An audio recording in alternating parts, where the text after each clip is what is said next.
যে গাইবান্ধা জেলায় এখন এখন চাষাবাদের যে মৌসুম, এখন প্রচুর সেচের ব্যবস্থার জন্য এখন ডিজেল প্রয়োজন। কৃষকদের এই ডিজেল যেন সহজে এবং তারা যেন কোনো প্রকার ভোগান্তি ছাড়া পেতে পারে, এটা আসলে সরকারের নির্দেশনা।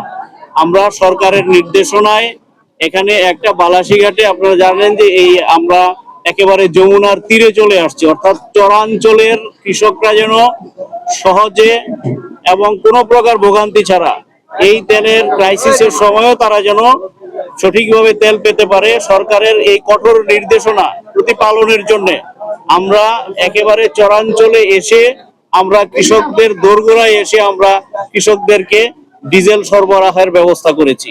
এখানে একটা প্যাক পয়েন্টে আমরা ডিজেল গুলো প্রত্যেককে আমরা 10 লিটার করে ডিজেল দিচ্ছি, এবং এটা শুধুমাত্র যারা কৃষি সেচের সাথে জড়িত এবং কিছু ট্রলারে আমরা এগুলো দিচ্ছি, যাতে চরাঞ্চলের মানুষের কৃষিকাজ এবং তাদের যাতায়াতে কোনো ধরনের অসুবিধা প্রতিবন্ধকতা সৃষ্টি না হয়। এটাই আসলে আমরা উদ্যোগ গ্রহণ করেছি, যাতে করে সহজেই আমাদের কৃষকেরা তাদের সেচের জন্য এবং যোগাযোগের জন্য, পণ্য পরিবহনের জন্য তেলটি পেতে পারে।